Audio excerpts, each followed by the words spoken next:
Nada sucede por casualidad. Si estás aquí en este momento preciso, es porque el Arcángel Miguel ya está intercediendo por tu vida y tu familia. Cada segundo que compartes conmigo es un segundo de transformación divina. Imagina por un momento que no es una coincidencia que hayas encontrado esta oración, sino un llamado directo del cielo para restaurar tu existencia. El poderoso guerrero celestial, San Miguel Arcángel, está preparado para luchar tus batallas más profundas e invisibles, aquellas que nadie más puede ver, pero que lastiman tu corazón y tu espíritu. Hoy no estás solo. Hoy tienes un aliado celestial que desciende directamente del trono de Dios para protegerte, sanarte y liberarte. Quiero que cierres tus ojos por un instante. Respira profundamente. Siente la presencia del Arcángel Miguel rodeándote. Su manto celestial ya está envolviendo tu vida, tu familia, tu hogar. No hay problema tan grande que no pueda ser transformado por su poder divino. No hay herida tan profunda que no pueda ser sanada por su intervención. La batalla espiritual no es algo lejano o abstracto. Es real y sucede en este mismo momento. Mientras yo hablo y mientras tú escuchas, San Miguel Arcángel está desplegando su espada flamígera contra todas las fuerzas que intentan destruir tu paz, tu propósito y tu destino. Hoy venimos a decretar victoria. No una victoria momentánea, sino una victoria completa y definitiva. Una victoria que viene directamente del reino celestial y que transformará cada área de tu vida. Tu familia será protegida. Tus finanzas serán restauradas, tu salud será recuperada, tu paz será establecida. Recuerda algo fundamental: el enemigo de tu alma ya está derrotado. Cristo en la cruz ya dio la victoria total. San Miguel Arcángel es el ejecutor de esa sentencia. Él viene a cumplir lo que ya fue decretado en el reino espiritual. No estamos pidiendo algo que no existe. Estamos reclamando lo que ya nos pertenece por derecho divino. Quiero que sientas en este momento que no estás pequeño frente a tus problemas. Eres más que un conquistador. Eres un hijo del Dios Altísimo, respaldado por la milicia celestial. San Miguel no es solo un ángel. Es el príncipe de los ejércitos celestiales, el defensor de los fieles, el guerrero que Dios mismo envía para proteger a sus escogidos. Prepárate porque algo poderoso está por suceder. No por tu fuerza, no por tu poder, sino por el poder del Espíritu Santo que fluye a través de esta oración. Cada palabra que pronunciamos es un decreto. Cada respiración es una declaración. Cada pensamiento es una batalla espiritual que estamos ganando. Vamos a invocar ahora mismo la protección del Arcángel Miguel. No con miedo, no con duda, sino con una fe inquebrantable que mueve montañas. Una fe que no solamente cree, sino que sabe que la transformación ya está en marcha. Prepárate para escuchar la invocación más poderosa que restaurará tu vida desde sus raíces más profundas. La historia de Gedeón es un testimonio extraordinario de cómo Dios usa lo pequeño para conquistar lo imposible. Imagina el contexto. Estamos en aproximadamente 1200 años antes de Cristo, en medio del período de los jueces. Israel atravesaba uno de sus momentos más oscuros. Los madianitas, un pueblo nómada despiadado, habían invadido sistemáticamente las tierras israelitas, destruyendo cosechas, robando ganado y sembrando terror.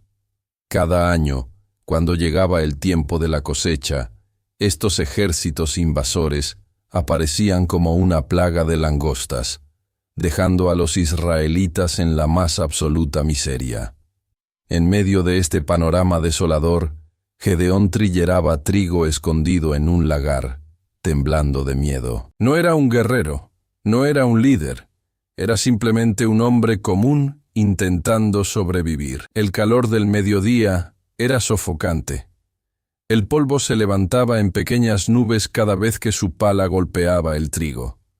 El sudor resbalaba por su rostro curtido, mezclándose con la tierra. El olor a paja y tierra seca llenaba sus pulmones. A lo lejos se escuchaban los cascos de los caballos madianitas, un sonido que paralizaba de terror a toda la región. De repente, el ángel del Señor se aparece, no con ejércitos celestiales desplegados, no con truenos ni relámpagos, sino en una manifestación simple, pero profundamente transformadora. Dios está contigo, valiente guerrero, proclama. Gedeón mira alrededor, esperando que la frase sea para otro. Él se siente el más pequeño de su clan, el menos preparado para cualquier misión. Dios no busca al más fuerte, busca al más dispuesto. Y Gedeón, en medio de su inseguridad, representa perfectamente ese principio divino. Cuando Dios le ordena liberar a Israel de los madianitas, Gedeón pone pruebas, no por desafío, sino por genuina humildad. Pide señales. Coloca un vellón de lana en la era. Si el vellón está mojado y el suelo seco, será señal divina. Al amanecer, así sucede. Pero Dios quiere ir más lejos para mostrar que la victoria no depende del número, sino de su poder. Gedeón reúne 32,000 hombres para enfrentar un ejército madianita de 135,000 guerreros. Humanamente, ya parecía un milagro reunir tal cantidad. Pero Dios le dice algo sorprendente. Tienes demasiados hombres. Si vencen, creerán que fue por su propio poder. Comienza entonces un proceso de reducción divino. Primero, invita a los temerosos a retirarse. 22,000 hombres abandonan el ejército, dejando solo 10,000. Pero aún es demasiado para el plan de Dios. Los lleva a un río para una prueba final. Solo 300 hombres beben el agua de forma alerta, lamiendo como perros, preparados para cualquier amenaza. Estos 300 serán suficientes. Con 300 hombres, con cántaros, antorchas y trompetas, Gedeón rodea el campamento madianita en la noche. Un plan aparentemente absurdo: romper los cántaros, hacer sonar las trompetas, gritar. La confusión es total. Los madianitas, en medio de la oscuridad, comienzan a atacarse entre ellos. El ejército de 135,000 se destruye sin que Israel levante una espada. La victoria no dependió del número, dependió de la obediencia. No dependió de la fuerza humana, dependió de la intervención divina. Exactamente como sucede en tu vida en este momento. No importa cuán imposible parezca tu situación, Dios está preparando un ejército reducido, pero poderoso, para tu liberación. María Fernanda es una madre soltera de 34 años que trabaja como asistente administrativa en una empresa de marketing digital en Ciudad de México. Sus días son una constante batalla contra el agotamiento y la incertidumbre. Cada mañana, antes de salir, mira a su hijo Diego de 7 años dormido y siente el peso de ser el único sostén económico. Su salario apenas cubre los gastos básicos, y los últimos 3 meses han sido especialmente difíciles.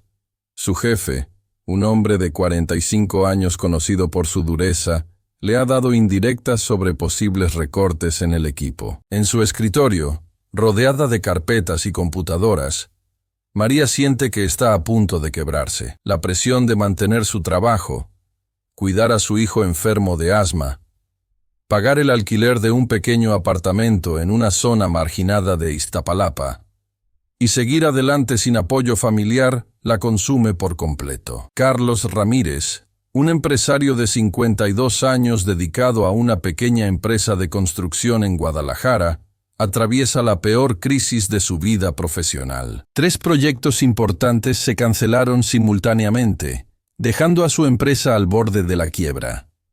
Tiene 18 empleados que dependen directamente de él, y cada noche no puede conciliar el sueño pensando en cómo les pagará. Su esposa Elena intenta animarlo, pero él siente que ha fallado como líder y como proveedor. En su escritorio, rodeado de planos y estados financieros, Carlos siente que todo su esfuerzo de 25 años se desmorona. Sofía Gutiérrez, una estudiante de medicina de 22 años en la Universidad Nacional Autónoma de México, lucha contra la depresión y la ansiedad. Su sueño de convertirse en pediatra parece desmoronarse tras reprobar 2 materias importantes.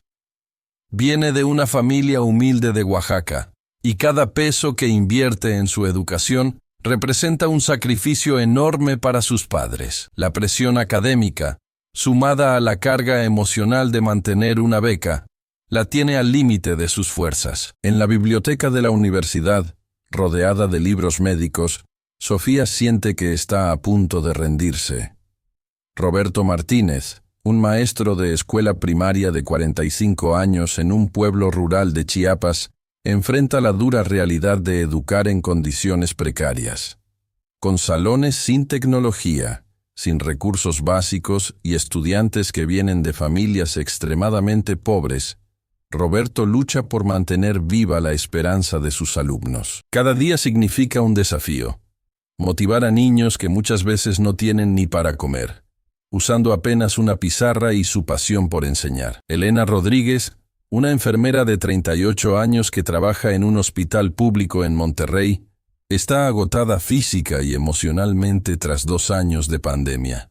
Ha perdido pacientes, ha visto el dolor más profundo y siente que su vocación de servicio está siendo consumida por el sistema. Sus turnos de 12 horas, la falta de personal, los recursos limitados y el constante riesgo de contagio la tienen al límite de sus fuerzas. Cada una de estas historias representa un grito silencioso de esperanza. Un clamor que atraviesa el dolor, la desesperación y la incertidumbre. Son historias reales de personas que necesitan una intervención divina urgente. Historias que gritan, necesitamos un milagro, y es precisamente en estos momentos donde San Miguel Arcángel se prepara para entrar en acción. Profundizaremos en Isaías 54:17, un versículo que contiene un decreto celestial de protección divina. En el hebreo original, la palabra arma no significa simplemente un instrumento de guerra, sino una herramienta estratégica de defensa. La palabra condenar implica más que una simple desaprobación. Representa una sentencia judicial definitiva en el reino espiritual. El profeta Isaías escribió estas palabras en un momento crítico de la historia de Israel, aproximadamente en el año 700 a.C. El pueblo judío estaba atravesando un período de cautiverio babilónico, experimentando la más profunda desolación nacional. Habían perdido su tierra, su templo, su identidad como nación independiente. Imagine el contexto. Familias completas arrancadas de sus hogares, llevadas como esclavos a una tierra extraña, sometidas a una cultura completamente diferente. El dolor era tan profundo que los salmos describen momentos donde ni siquiera podían cantar las canciones de Sión en tierra extranjera. En medio de este escenario aparentemente desesperado, Isaías pronuncia una profecía que trasciende su tiempo histórico. Ninguna arma forjada contra ti prosperará, declara. No es una simple frase de motivación, sino un decreto celestial con autoridad legal en el reino espiritual. La estructura gramatical hebrea utilizada implica una sentencia permanente, no temporal. No dice, tal vez no prospere, dice, no prosperará de manera categórica. La palabra prosperará en hebreo significa más que éxito. Implica avanzar, fluir, ser llevado hacia adelante con poder sobrenatural. Es como un río que no puede ser detenido por ningún obstáculo. Cuando Dios decreta que ningún arma prosperará, está estableciendo una barrera espiritual que ninguna estrategia humana o demoníaca puede atravesar. El contexto original era una promesa para Israel como nación, pero su alcance profético se extiende a cada hijo de Dios en la actualidad. No estamos hablando de una protección parcial o limitada, sino de una cobertura total que desafía toda lógica humana. Es una garantía divina que supera cualquier estrategia de ataque, sea físico, emocional, financiero o espiritual. Analicemos los componentes de este decreto divino. 1. Ninguna arma.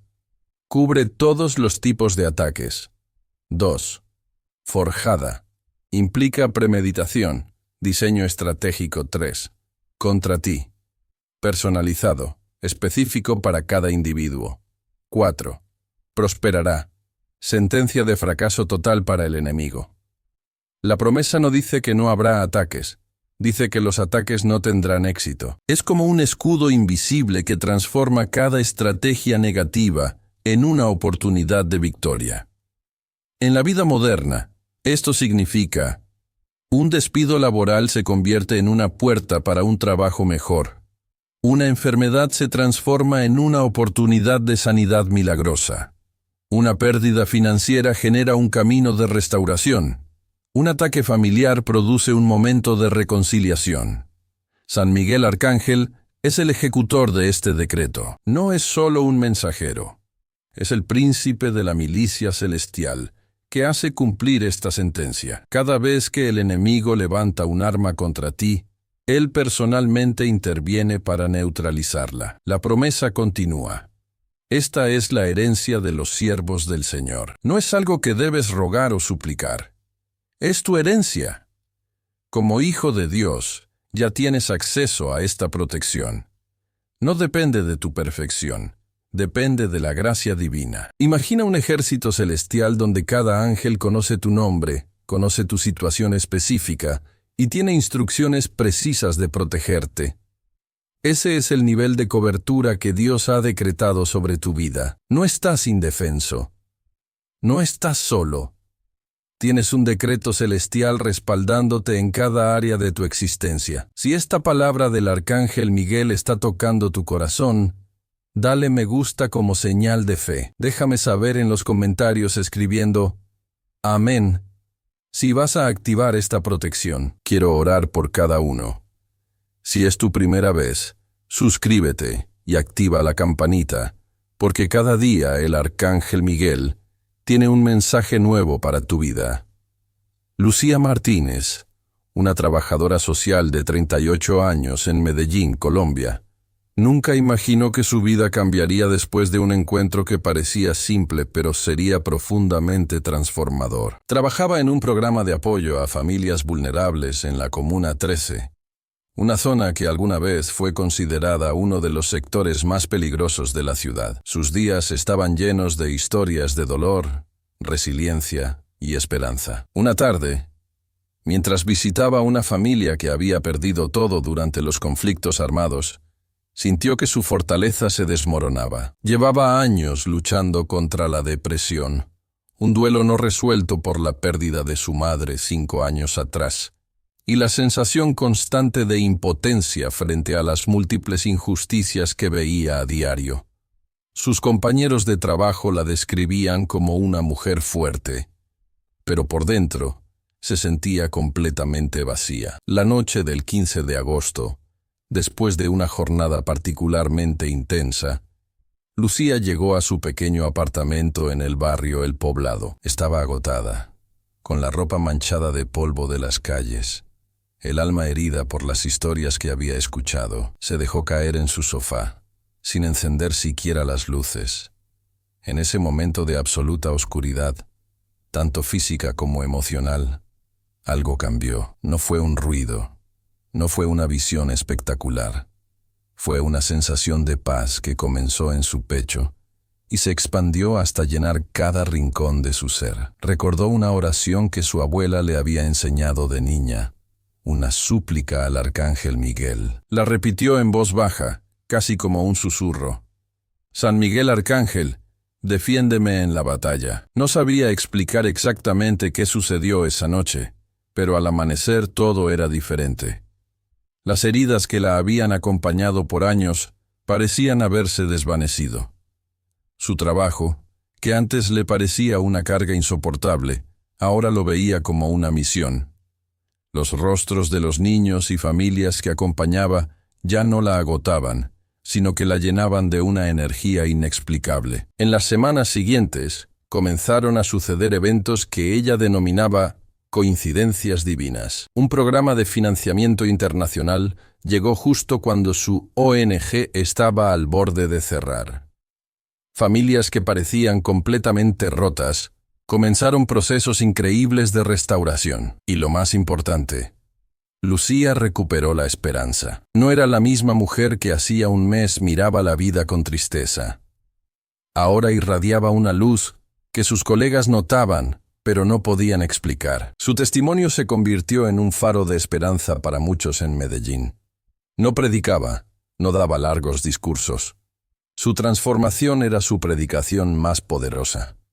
Un día, en una reunión con los líderes comunitarios, uno de ellos le preguntó qué había cambiado.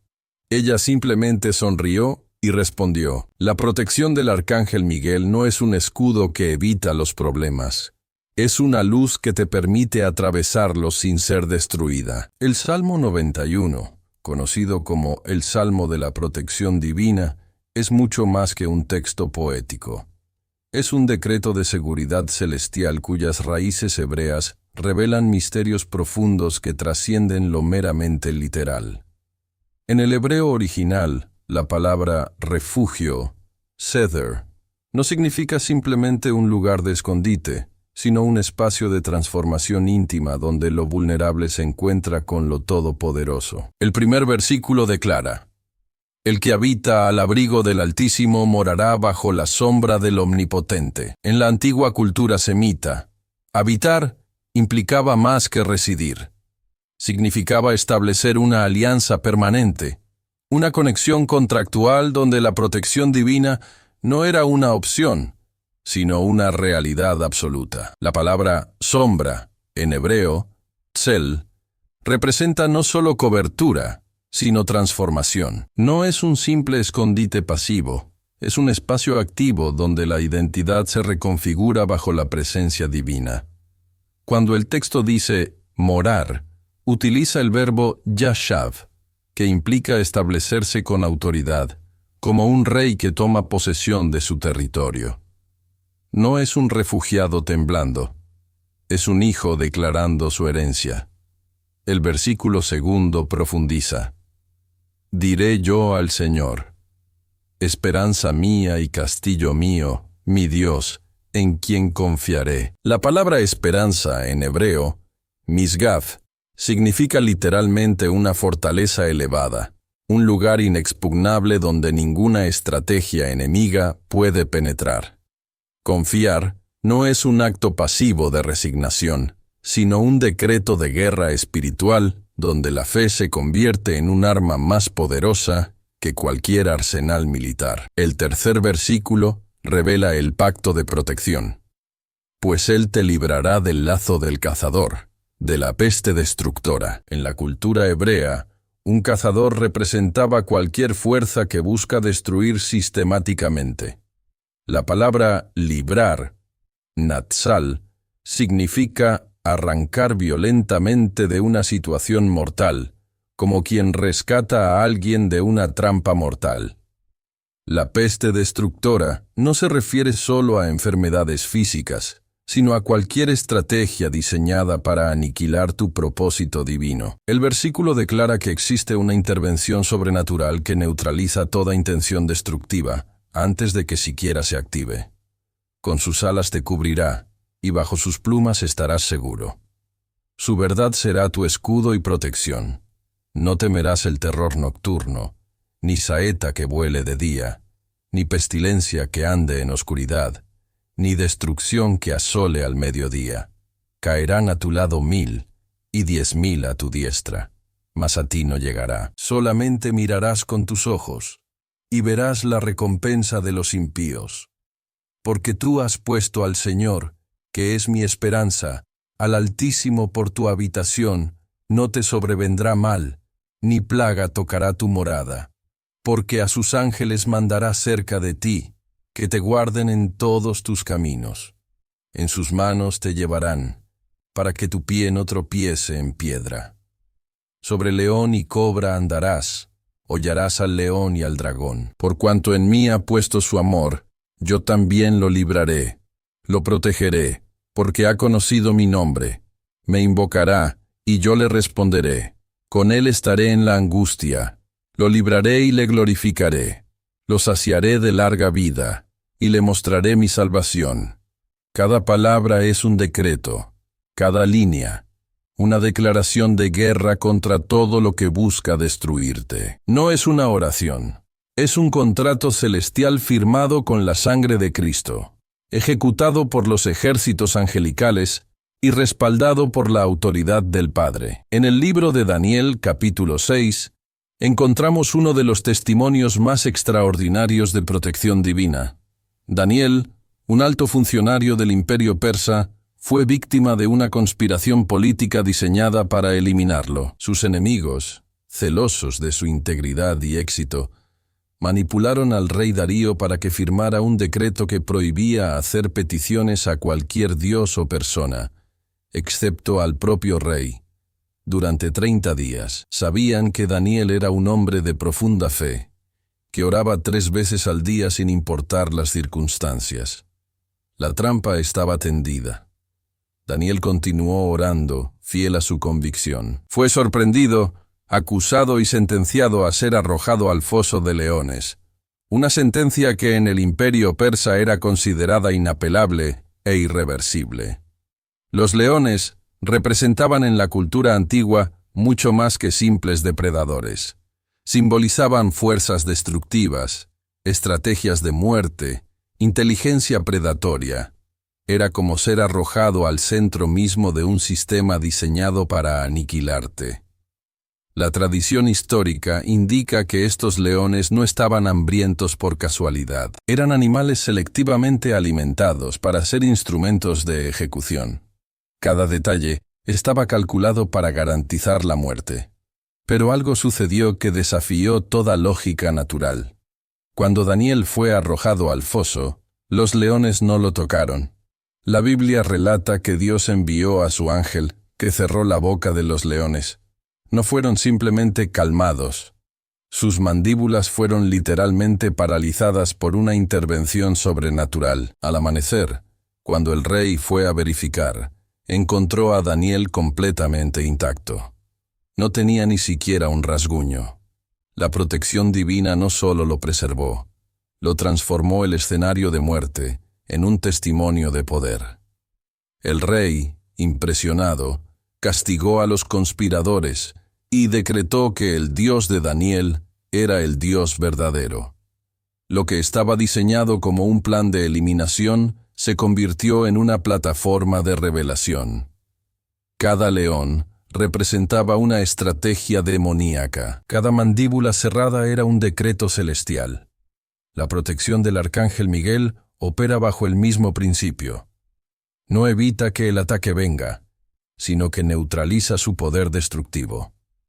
No es que no vendrán leones a tu vida, vendrán, pero no podrán tocarte.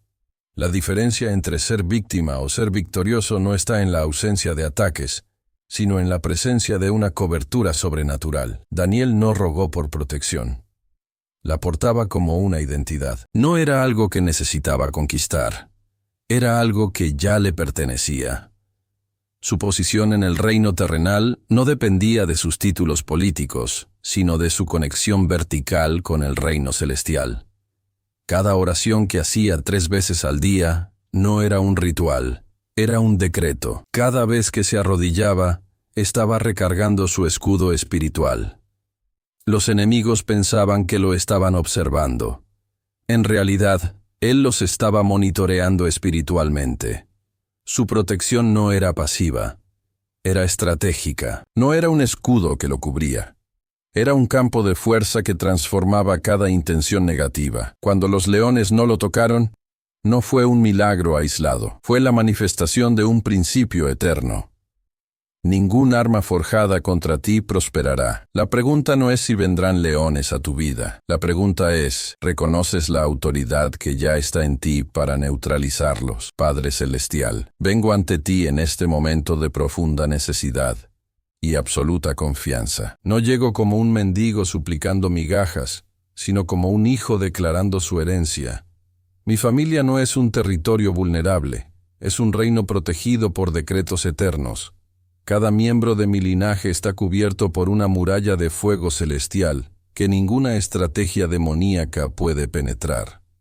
Agradezco por las bendiciones que ya han transformado mi historia familiar. Agradezco por cada ancestro que oró y abrió caminos de protección que hoy nos sostienen. Agradezco por la sangre de Cristo que limpia y restaura generacionalmente.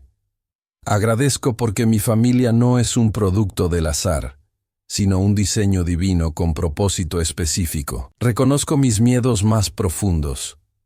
El miedo a que mis hijos se pierdan, el miedo a que la violencia de este mundo los destruya, el miedo a que las heridas generacionales se repitan, el miedo a no ser suficiente protección para ellos. Pero declaro, mi linaje está redimido. Mi sangre está sellada. Mis hijos no son huérfanos espirituales. Son herederos de un reino inexpugnable. Cada demonio que intente tocar mi familia será inmediatamente neutralizado. No vengo a rogar protección, vengo a decretar mi autoridad. Arcángel Miguel, te invoco como el príncipe de la milicia celestial, no como un ángel distante, sino como mi comandante directo. Despliega tus escuadrones de protección sobre mi familia. Sella cada entrada. Bloquea cada estrategia. Desarma cada intención maligna antes que siquiera se active.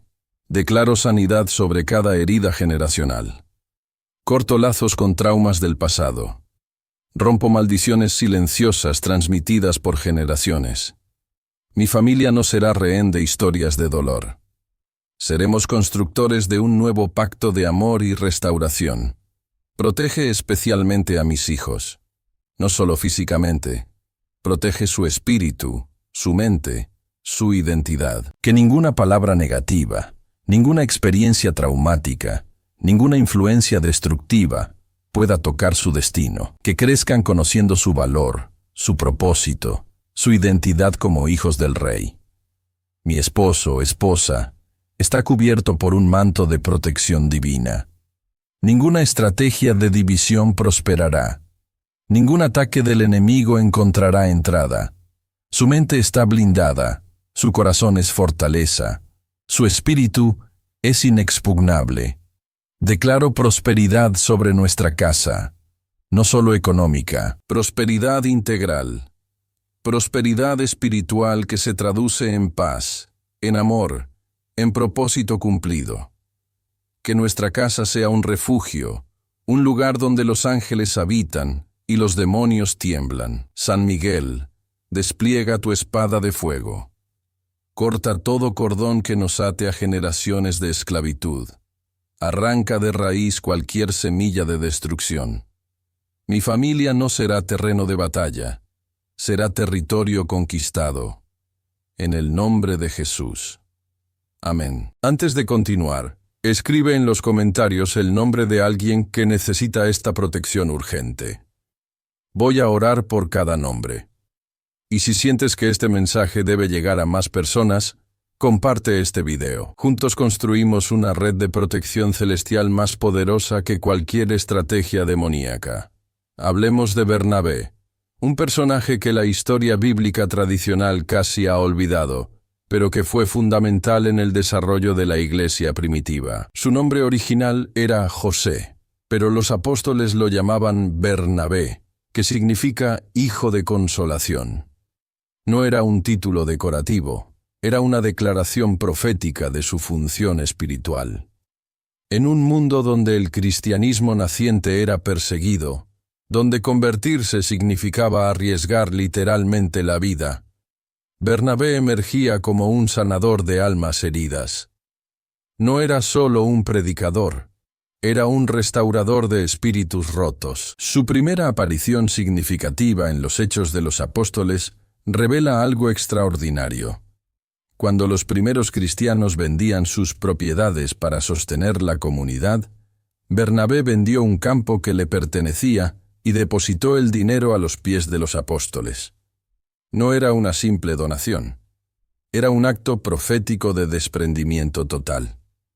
Mientras muchos hablaban de amor cristiano, él lo demostraba con acciones concretas. Su mayor contribución vendría cuando nadie creía en Saulo, el perseguidor convertido que posteriormente sería Pablo. Cuando todos lo veían como un infiltrado, como un posible espía que buscaría destruir la iglesia desde adentro, Bernabé lo recibió. Lo presentó a los apóstoles. Lo respaldó cuando todos lo rechazaban. Su nombre significaba consolación, pero su función era más profunda. Era un restaurador de identidades rotas. Veía más allá de la historia pasada de una persona. Veía su potencial profético. Cuando la iglesia de Antioquía necesitó líderes para expandir el mensaje, Bernabé fue elegido. No por ser el más brillante, sino por ser el más misericordioso. Su ministerio no era de confrontación, sino de restauración. No destruía lo herido, lo sanaba. No señalaba las heridas, las cubría con amor. En un mundo de juicio, Bernabé representaba gracia. En un ambiente de competencia, representaba colaboración. Su vida predicaba más que sus palabras. Los primeros cristianos no eran perfectos. Eran humanos siendo transformados. Y Bernabé era el catalizador de esa transformación. Su método no era la predicación agresiva, sino el amor incondicional. No condenaba, restauraba. No exponía, cubría. No fragmentaba, unificaba. Su ministerio de consolación no era debilidad, era la estrategia más poderosa de transformación espiritual. Mientras otros querían cortar, él quería sanar. Mientras otros querían expulsar, él quería integrar. Su nombre profetizaba su función. Hijo de consolación. No era un título religioso, era un decreto espiritual. Cada vez que alguien necesitaba ser restaurado, Bernabé aparecía. Cada vez que una comunidad estaba herida, Bernabé sanaba. Su legado no estaba en libros escritos, sino en vidas transformadas. No predicaba con palabras, predicaba con existencia. No hablaba de amor, lo manifestaba. En un mundo de juicio, Bernabé representaba el corazón real de Cristo. Misericordia sin límites, restauración sin condiciones. Escucha atentamente. Sé que muchos están paralizados por la pregunta: ¿no es idolatría invocar ángeles? Esta no es una duda superficial, es un temor profundamente arraigado en tu formación espiritual. Quiero desmontar este paradigma no con argumentos religiosos, sino con revelación bíblica. La idolatría ocurre cuando sustituyes a Dios, no cuando reconoces los instrumentos que Él mismo ha diseñado. Los ángeles no son dioses, son mensajeros, son ejecutores de decretos, son ejércitos celestiales subordinados completamente a la voluntad divina. En Apocalipsis 22, 8, 9, Juan cae postrado adorando al ángel, y éste inmediatamente lo corrige. Mira, no lo hagas. Soy consiervo tuyo. Adora a Dios. Los ángeles mismos rechazan cualquier intento de adoración. Su función es absolutamente clara: servir, no ser servidos. Cuando invocas a Miguel, no lo estás adorando. Lo estás reconociendo como un instrumento autorizado por el Padre. Es como pedirle a un policía que te proteja. No estás adorando al policía. Estás utilizando la autoridad que le ha sido conferida legítimamente. La Biblia está llena de referencias donde Dios envía ángeles como instrumentos de protección, liberación y ejecución de sus decretos. Abraham fue protegido por ángeles. Daniel fue librado del foso de leones por un ángel. Pedro fue sacado milagrosamente de la cárcel por intervención angélica. Estos no son cuentos folclóricos, son registros históricos inspirados. Dios no ha cambiado. Si usó ángeles en el Antiguo Testamento, ¿por qué habría de discontinuar su estrategia? Lo que ha cambiado es nuestra comprensión limitada. Nuestra teología pequeña ha reducido lo supernatural a lo que nuestra mente puede comprender. Pero Dios es infinitamente más grande que nuestras categorías mentales. Miguel no es un concepto. Es un arcángel con autoridad específica de protección. No es una figura decorativa en un libro antiguo. Es un guerrero celestial activo. Cuando lo invocas, no estás haciendo magia. Estás activando un decreto establecido antes de la fundación del mundo. No eres tú quien le da poder. Reconoces el poder que ya le ha sido conferido. La verdadera idolatría no es reconocer los instrumentos de Dios. La verdadera idolatría es reducir a Dios a tu comprensión limitada, negándole la capacidad de operar más allá de tus paradigmas religiosos. Miguel no compite con Dios. Ejecuta su voluntad. No lo adoras. Lo reconoces. No lo reemplazas. Lo instrumentas. La protección no viene del ángel. Viene de Dios, a través del ángel. Es un canal, no una fuente. Una tubería, no el agua. Un mensajero, no el mensaje. Cada vez que lo invocas correctamente, estás diciendo: Padre, activa tu decreto de protección a través de tu instrumento autorizado. No es idolatría. Es reconocimiento de una economía espiritual que trasciende nuestras limitaciones denominacionales. Dios sigue siendo Dios. Miguel sigue siendo su mensajero. Y tú sigues siendo el beneficiario de un decreto de protección que fue establecido antes que el mundo existiera. Cierra los ojos. Respira profundamente. Estás entrando en un campo de batalla espiritual, pero no como un soldado indefenso. Eres un guerrero restaurado. El terreno bajo tus pies no es un campo de desolación. Es territorio conquistado. Sientes una brisa sobrenatural que no viene del viento físico, sino de una dimensión más profunda. El aire huele a ozono, ese aroma que viene después de la tormenta, cuando todo ha sido limpiado. Cada respiración es una declaración, cada exhalación, una liberación. A tu lado, el arcángel Miguel no es una figura etérea, es una presencia tangible. Su armadura no es metálica, es luminosa, no refleja la luz, la emite. Sus alas no son decorativas, son instrumentos de estrategia divina. Puedes sentir el calor de su protección. No es un calor que quema, es un calor que restaura. Como cuando sales de un lugar frío y encuentras el abrazo perfecto. Sus ojos no te miran con distancia. Te observan con reconocimiento. No eres un extraño para él. Eres un decreto viviente. El suelo bajo tus pies no es tierra común. Cada pisada activa una frecuencia de restauración. Los demonios no son entidades que te asustan. Son proyecciones de mentiras que ya no tienen poder. Escuchas un sonido. No es un sonido físico. Es una frecuencia de liberación. Como miles de cadenas rompiéndose simultáneamente. No son sonidos de destrucción, son sonidos de liberación. Tu historia familiar no es una secuencia de traumas, es un territorio siendo reconquistado metro a metro. Las heridas generacionales no son cicatrices, son mapas de batallas ya ganadas. Miguel no lucha contra ti, lucha por ti. Su espada no corta tu carne, corta tus ataduras. Su escudo no te protege de ti mismo. Te protege para que puedas ser completamente tú.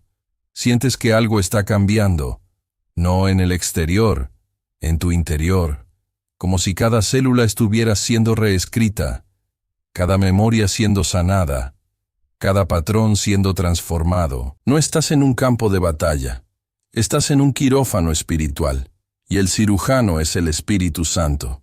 Miguel es su asistente. Tú eres el territorio siendo restaurado.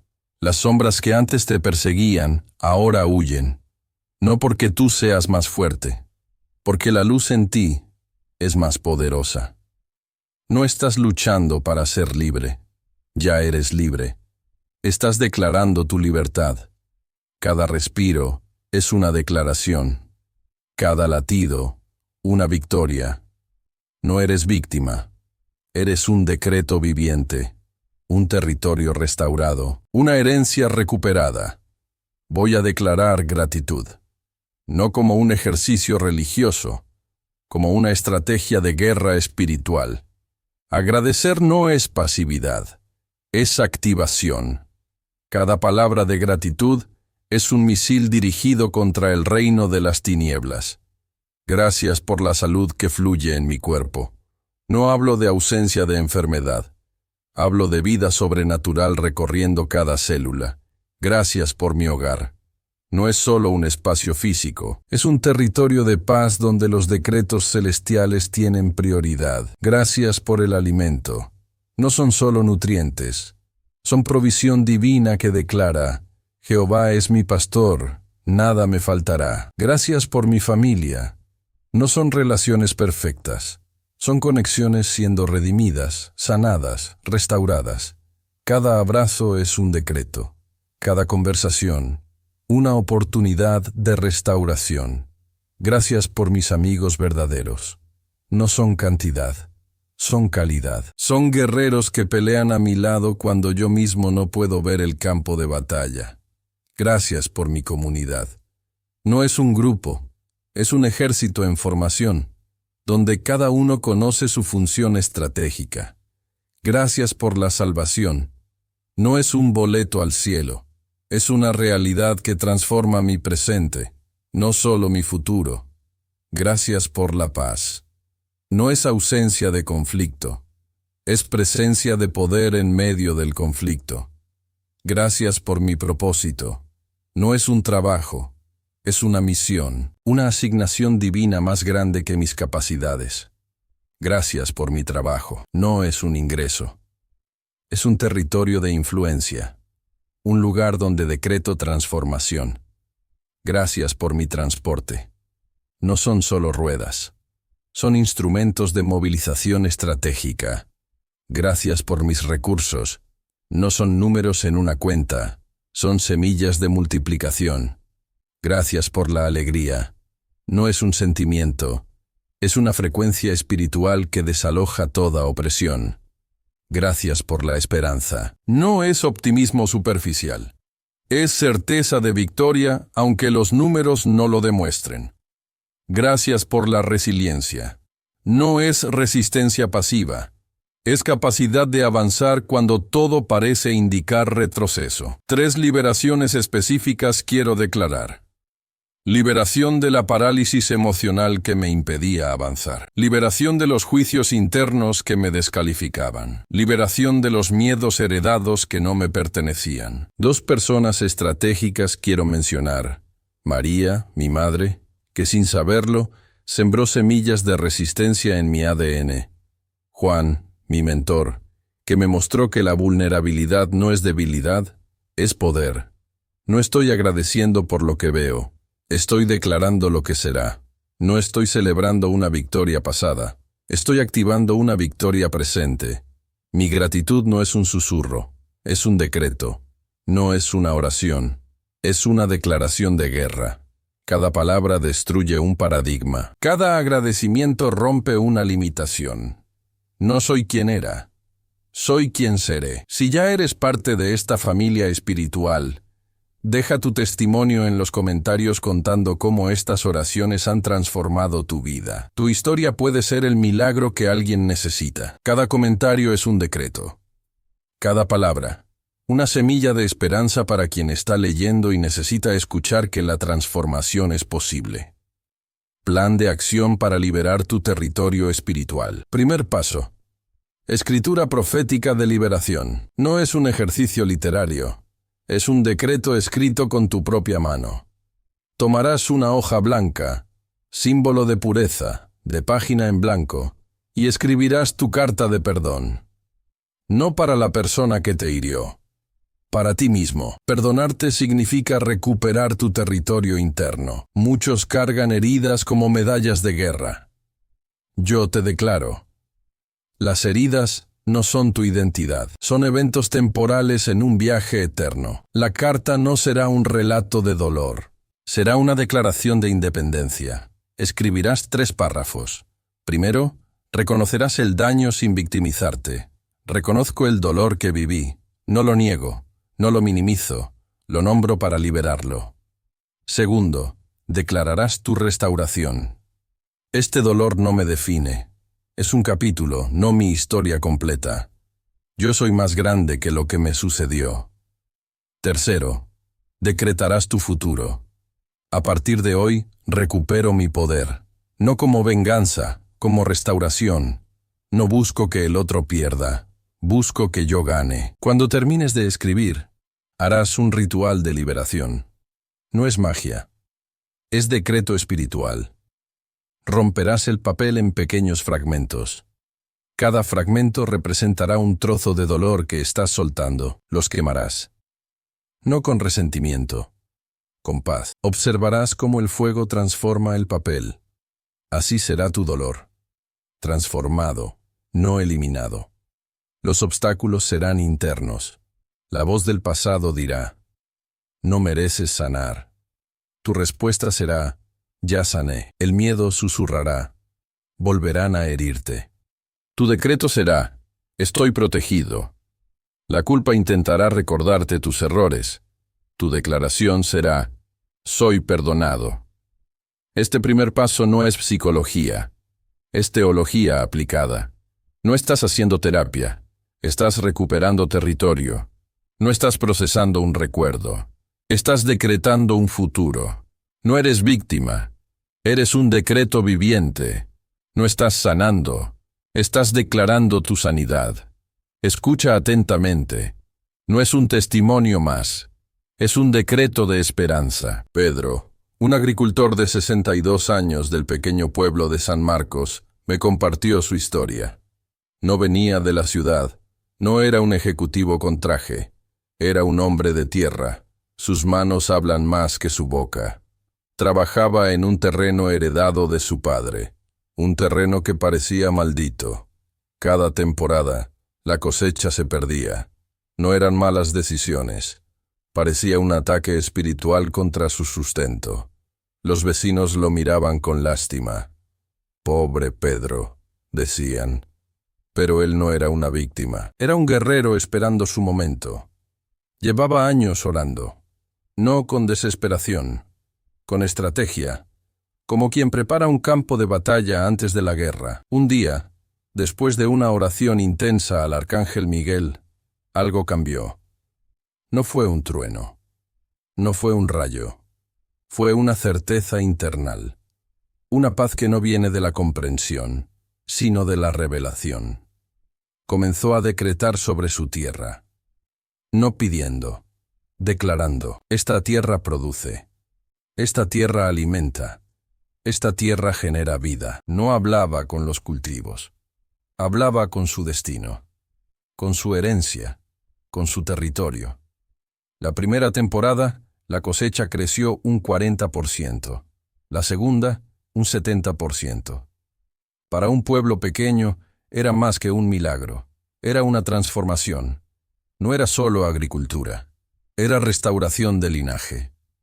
Cada semilla que Pedro plantaba era un decreto contra la pobreza generacional. No estaba cultivando maíz, estaba sembrando un futuro. Sus vecinos comenzaron a preguntar, no por curiosidad, por necesidad de esperanza. ¿Qué hiciste diferente?, le preguntaban. Y Pedro, con esa sabiduría de hombre de campo, respondía, cambié mi decreto interno antes que mi terreno externo. No predicaba, declaraba, no explicaba, manifestaba. Su testimonio no era un relato, era una estrategia de liberación. Cada surco en su tierra era una línea de batalla ganada. Cada cosecha, un decreto cumplido. Pedro no era un agricultor. Era un general espiritual usando como arma un terreno aparentemente estéril. Su historia no era sobre agricultura. Era sobre restauración. No era sobre sembrar semillas. Era sobre sembrar decretos. Y cuando los decretos son correctos, la tierra no tiene otra opción que responder. La tierra no es sorda. La tierra escucha. Y Pedro había aprendido a hablar su lenguaje. Déjame transportarte. no a un relato histórico, a una realidad viva. La historia de la mujer encorvada no es un evento pasado, es tu decreto presente. Imagina Capernaum, no como postal religiosa, como campo de batalla espiritual, una sinagoga repleta, no de curiosos, de oprimidos, personas que han perdido la esperanza de ser diferentes. Y ella, 18 años sin poder mirar al cielo, no era una discapacidad física, era una opresión espiritual. Cada vértebra de su cuerpo gritaba una historia de sometimiento. No era una mujer encorvada, era un decreto viviente de derrota. Los religiosos la ignoraban, como ignoran hoy a los rotos. Los perfectos, apartando la mirada de los heridos. Pero Jesús no era un religioso. Era un restaurador de territorios. La vio. No con lástima, con autoridad.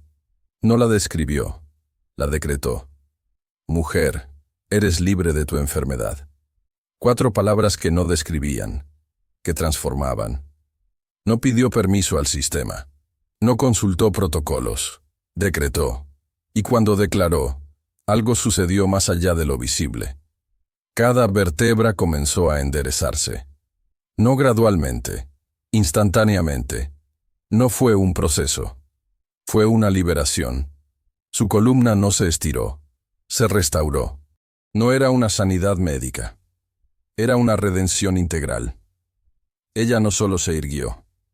Comenzó a adorar, no como ritual, como declaración de guerra. Su cuerpo era ahora un testimonio, no de lo que fue, de lo que puede ser. Los religiosos murmuraron. Siempre hay murmullos cuando lo imposible sucede. Jesús no respondió a sus críticas. Seguía mirándola. No como un caso, como una victoria. Ella representaba algo más que una sanidad individual. Era un decreto contra todos los sistemas de opresión. Contra toda estructura que te dice, así seguirás. Contra todo paradigma que te condena a ser lo que siempre has sido. Su liberación no era solo física. Era profética. Declaraba que lo establecido puede ser interrumpido. Que tu historia no es tu destino.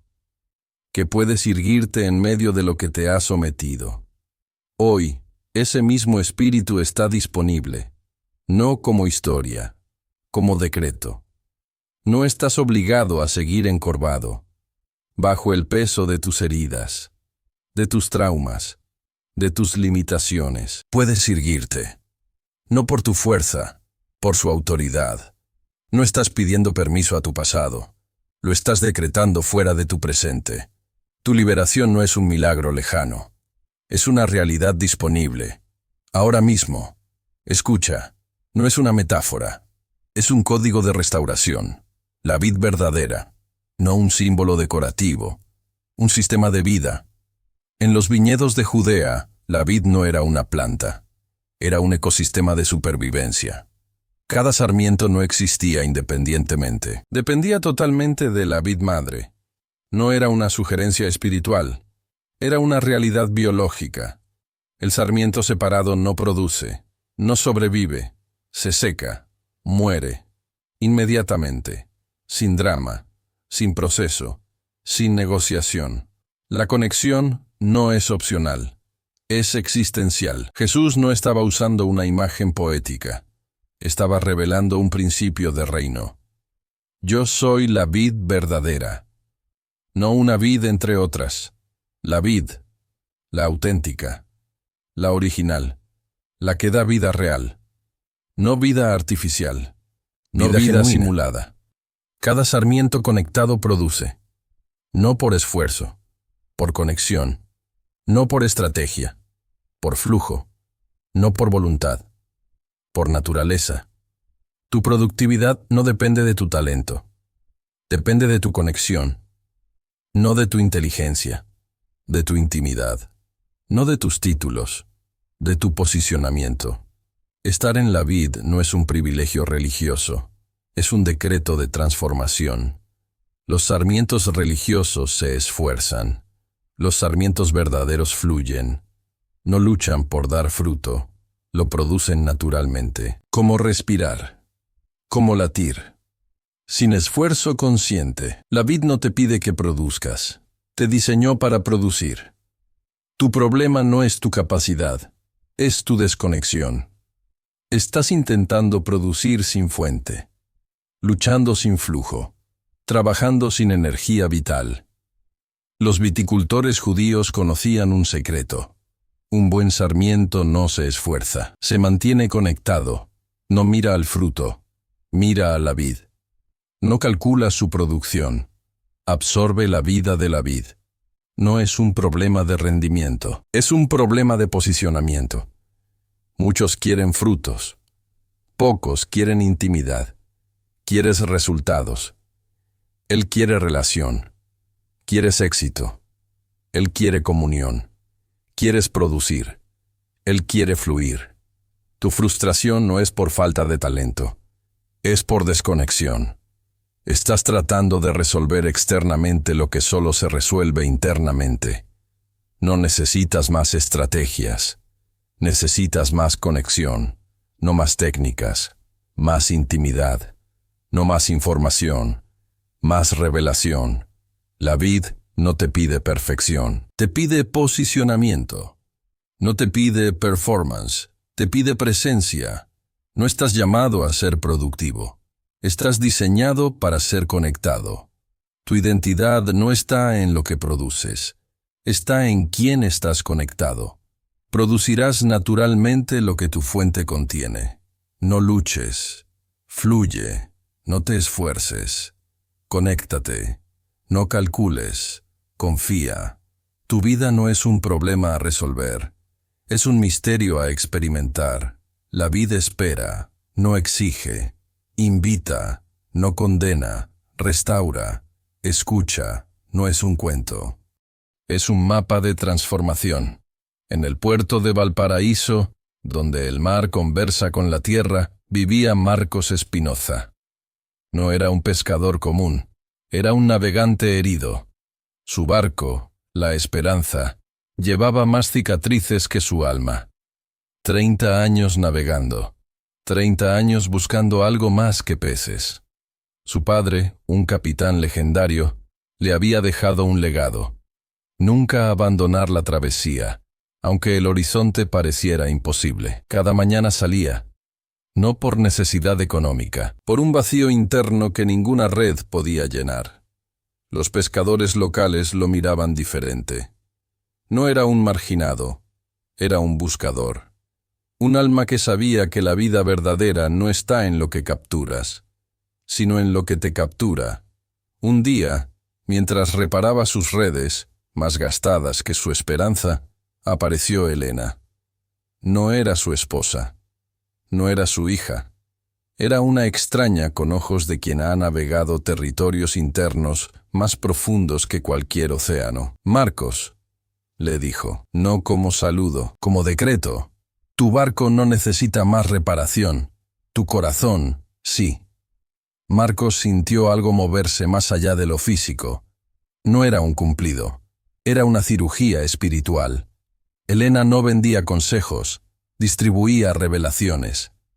Tus redes están rotas no porque el mar sea difícil, porque tu interior está fragmentado. Cada palabra era un cincel desmantelando años de dolor contenido. Su padre había muerto en alta mar. No de un accidente, de soledad, de un vacío que ningún horizonte podía llenar. Marcos había heredado no solo un barco, había heredado un dolor no procesado. Sus redes rotas no eran casualidad, eran metáfora. Lo que no sanas, lo repites. Lo que no procesas, lo proyectas. Elena no había llegado por accidente. Había sido enviada como arquitecta de restauración. Tus redes representan tu capacidad de contener, no solo peces, sueños, esperanzas, relaciones. Marcos comprendió algo profundo. Reparar una red no es técnica, es sanidad, no es oficio, es revelación. Cada hilo roto representaba un dolor no elaborado. Cada nudo suelto, una herida no perdonada. No estaba reparando una red, estaba reconstruyendo su historia. No era un pescador arreglando un instrumento, era un hombre reescribiendo su destino. Elena no habló más. No necesitaba. Su presencia era más elocuente que 1000 sermones. Marcos comprendió que algunas restauraciones suceden más allá de lo visible, en territorios donde las palabras son solo decoración, donde la revelación es el verdadero lenguaje. Su próxima travesía no sería sobre capturar peces, sería sobre capturar su verdadera identidad. No buscaría en el mar lo que ya habitaba en su interior. La verdadera navegación no es externa, es interna. Y había comenzado. Escucha, no es un objeto, es un portal de transformación. El ancla, no un simple trozo de metal, un decreto de estabilidad. En la antigua navegación mediterránea, el ancla no era un accesorio, era la diferencia entre la vida y la muerte, entre la esperanza y la destrucción. Los marineros no la consideraban un instrumento, la consideraban un pacto. No era peso muerto, era promesa viva. En los puertos de Tiro y Sidón, donde el comercio mundial latía, los navegantes sabían, un ancla bien posicionada significa supervivencia. No es lo que flota lo que define tu travesía. Es lo que te sostiene cuando la tormenta ataca. Metafóricamente, el ancla representa algo más profundo que estabilidad física. Representa anclaje espiritual. No es casualidad que la imagen aparezca en las Escrituras como metáfora de esperanza. Tenemos esta esperanza como ancla del alma, segura y firme. No es una poética religiosa. Es un principio de reino. El ancla opera donde la vista no alcanza. Trabaja en lo invisible. Mientras la nave parece indefensa, el ancla está conectando con territorios profundos. No peleas en la superficie, anclas en las profundidades. No resistes el temporal, te conectas con algo más sólido que el temporal. Los antiguos marineros no elegían cualquier ancla, la diseñaban estratégicamente, peso específico, forma precisa, material resistente. No era improvisación, era ciencia, diseño, precisión.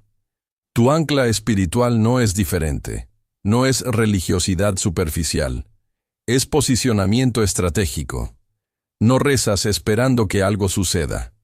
Te anclas declarando que ya sucedió. No pides, decretas, no suplicar, declarar, no negociar. Establecer. El ancla no negocia con la tormenta, la atraviesa. No pregunta permiso al mar, lo domina. No es víctima del contexto, es transformadora del ambiente. Cuando los marineros soltaban el ancla, no estaban deteniendo el movimiento. Estaban estableciendo un nuevo centro de gravedad. No paralizaban.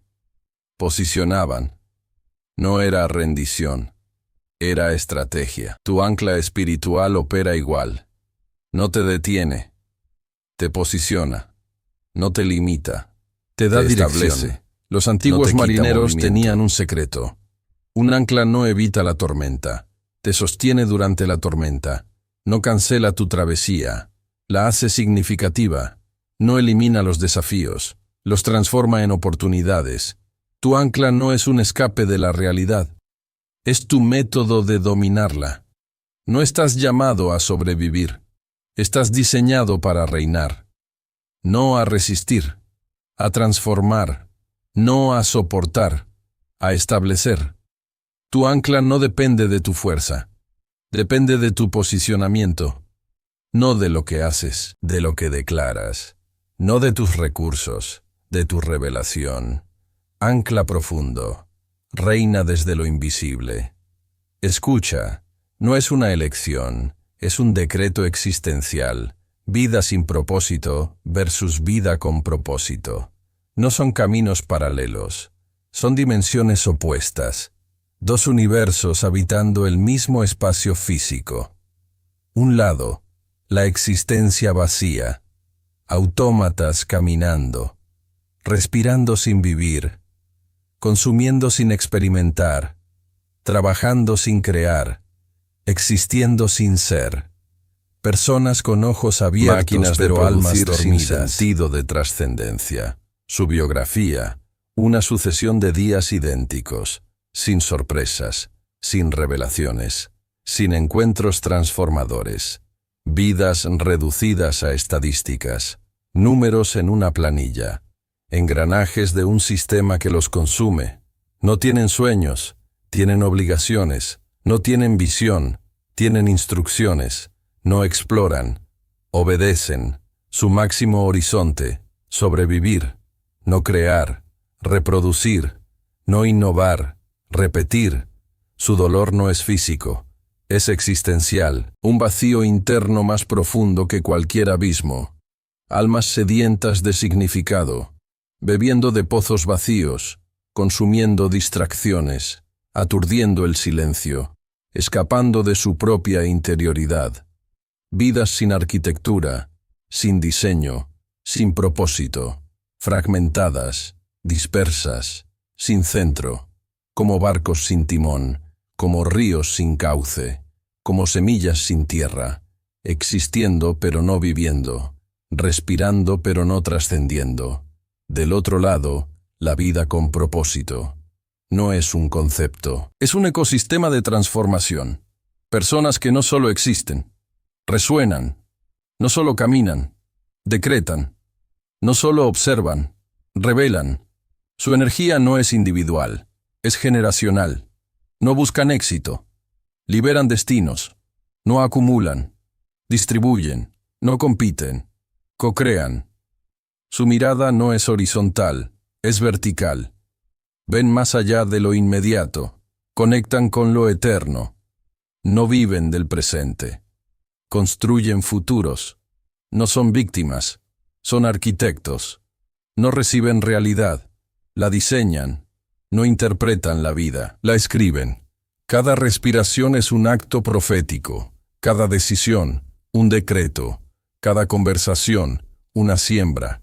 No tienen trabajos, tienen misiones, no cumplen roles, cumplen destinos.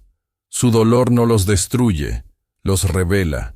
Sus heridas no son cicatrices, son credenciales. No se defienden del mundo, lo transforman. No esperan oportunidades, las generan. No son resultado de su entorno es resultado de ellos. Vida sin propósito, existencia. Vida con propósito, revolución. Elige, escucha. La conclusión no es un punto final, es un nuevo amanecer. Tu vida no es un accidente, es un proyecto divino en construcción. No estás aquí por casualidad, estás aquí por decreto. No eres un espectador, eres un autor. No llegas a completar una historia, vienes a reescribir destinos. Tu propósito no es algo que encuentras, es algo que despiertas. No está afuera esperándote, está dentro pulsando. No es una meta externa, es una revelación interna. Cada herida que has experimentado no es una sentencia, es un material de construcción. Cada fracaso no es un punto muerto, es un trampolín. Cada cicatriz no es debilidad, es credencial. No viniste a sobrevivir, viniste a reinar. No viniste a adaptarte, viniste a transformar. No viniste a conformarte, viniste a decretar. Tu vida es más que una secuencia de eventos. Es un mensaje encarnado, más que una biografía. Es una profecía caminando, más que una existencia. Es una revolución respirando. No te limites a ser un testigo de tu tiempo. Sé un constructor de tu destino. No escuches voces que reducen. Escucha la voz que expande. No te ancles en lo que fue. Despliega lo que puede ser. Tu próximo paso no es un movimiento físico. Es un despertar espiritual.